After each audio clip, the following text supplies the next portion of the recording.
Sahabat Quran yang semoga selalu dilindungi oleh Allah Subhanahu wa Ta'ala. Dalam menghafal Al-Quran, seorang santri memang butuh dan sangat butuh selalu kata-kata motivasi menghafal Al-Quran. Agar motivasinya untuk menghafal selalu bertambah, tidak sedikit santri-santri mengeluh akan kesulitan di saat menghafal Al-Quran. Sebab memang Al-Quranlah yang menginginkan mereka berlama-lama bersama dengan Al-Quran. Sebuah anugerah yang begitu besar dari Allah Subhanahu wa Ta'ala ketika hati kita tergerak untuk menghafal Al-Quran. Karena Allah telah memilih dari kalangan hambanya yang akan terus menjaga firman-Nya, walaupun tiada daya dari upaya hamba untuk menjaga Al-Quran kecuali Allah Subhanahu wa Ta'ala sendirilah yang menjaganya. Kita sebagai hamba hanya menjaga sebagian kecil ilmu yang ada di dalam Al-Quran, termasuk di dalamnya dalam menghafal Al-Quran tersebut. Kenapa kata-kata motivasi menghafal Al-Quran itu perlu? Sebab itu tadi, tidak selamanya seorang santri akan mendapati dirinya selalu bersemangat ketika menghafal Al-Quran. Ada kalanya ia merenung akan sebuah kelemahannya dalam menghafal Al-Quran dan butuh pupuk semangat yang akan memberikannya sebuah dorongan baru. Jika kita sudah merasakan bagaimana perjuangan menghafal Al-Quran yang penuh dengan medan dan tantangan, maka dari itu kewajiban kita lah memberikan kata-kata motivasi menghafal Al-Quran untuk anak-anak kita. Hal pertama agar motivasi menghafal Al-Quran tumbuh kembali adalah dengan mengingat langkah awal kenapa hingga bisa sampai saat ini menghafal Al-Quran. Pasti karena keutamaan yang akan didapatkan, bukan? Mari kita ingat kembali beberapa keutamaan menghafal Al-Quran. Yang pertama, keutamaan menghafal Al-Quran adalah penghafal Al-Quran akan bersama malaikat-malaikat yang mulia lagi baik.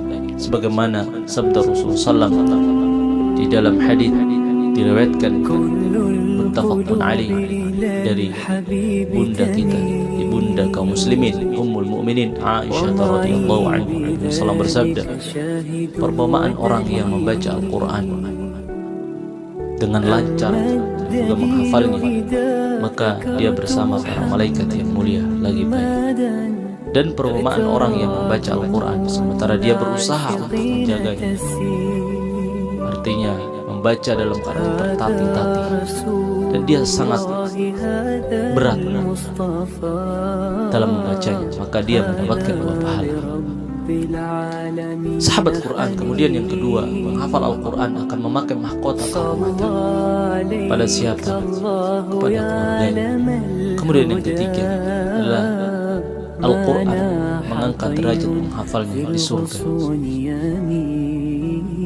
Sebagaimana sabda Nabi yang artinya akan dikatakan kepada penghafal Al-Quran, bacalah dan naiklah, dan bacalah dengan tartil sebagaimana engkau membaca secara tartil di dunia, karena sesungguhnya kedudukanmu adalah pada akhir ayat yang kau baca. Kemudian yang keempat adalah penghafal Al-Quran termasuk orang-orang yang Allah gunakan sebagai bukti atas kebenaran beritanya, sebagaimana firman Allah Subhanahu wa Ta'ala di dalam surat Al-Hijr ayat 9 yang artinya sesungguhnya kamilah yang menurunkan Al-Quran dan pasti kami pula yang memeliharanya. Kemudian keutamaan yang terakhir adalah penghafal Al-Quran merupakan keluarga Allah dan orang-orang khusus baginya, sebagaimana di dalam hadis yang artinya sesungguhnya Allah mempunyai keluarga dari kalangan manusia. Mereka bertanya, wahai Rasulullah, siapa mereka? Rasulullah SAW menjawab, mereka adalah penghafal Al-Quran, mereka adalah keluarga Allah dan orang-orang khusus baginya.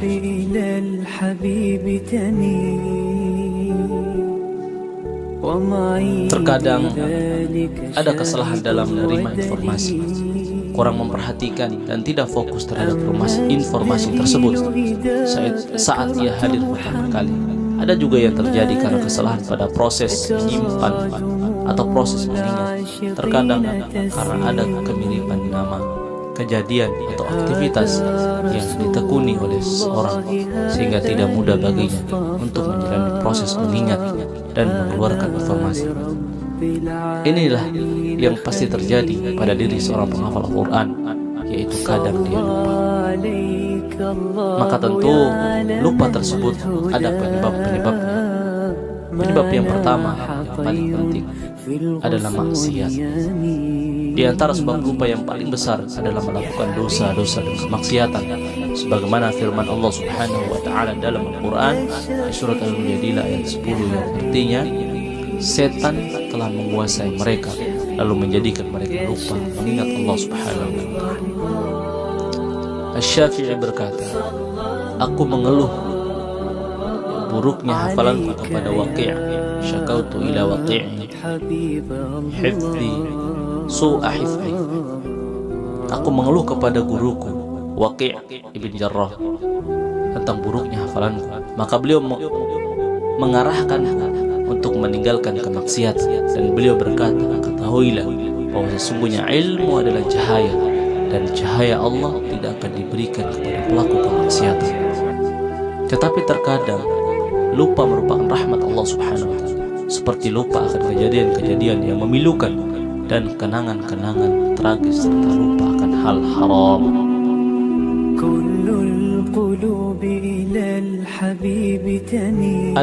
Ada juga lupa yang disebabkan karena sebab-sebab medis, misalnya gizi buruk, usia tua, penyakit, depresi, dan sebagainya. Kemudian ada juga lupa yang disebabkan karena psikologi, sering galau, sering gelisah, atau sering terganggu jiwanya, sering cemas yang terus-menerus. Banyak kejadian-kejadian yang memilukan yang sering ia ingat,